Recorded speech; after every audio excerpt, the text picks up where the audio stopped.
Lots of us have snow and ice in our yards now, and there is plenty more winter ahead.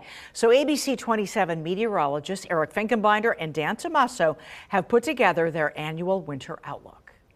Some of us had our first taste of snow today, and we've been colder than average since the start of the month. So why not provide the ABC27 winter outlook now? Could we see more winter on the way, Dan? Or lack thereof. I think that's the bigger point, because when you look at the entire year leading up to this point, we are on a record-setting pace. Right now, if the year ended today, we could be the warmest in Harrisburg recorded history for the calendar year. And looking at even recent years, our top 3 all-time warmest years on record, not that long ago. And that's significant because that affects snow and winter. In fact, 13 of the last 20 years have featured below average snowfall. Same thing goes for the last 5 to 8. Again, very significant here in the history that the last 5 out of 8 have been less snowy than average. And speaking of less snowy, we've had some pretty poor seasons recently. Sometime we go back to 2019 and 20, also 2021, 2022, less than 6 inches of snow total. One season, Dan,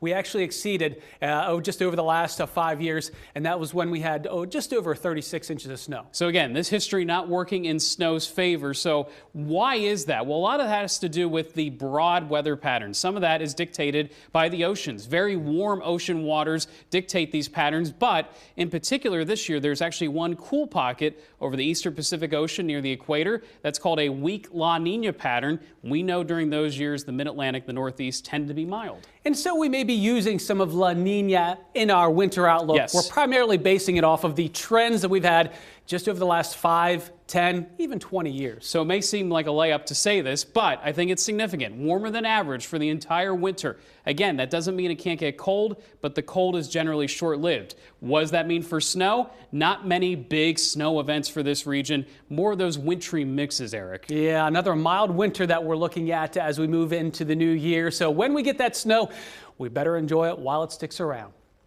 Thanks to Eric and Dan.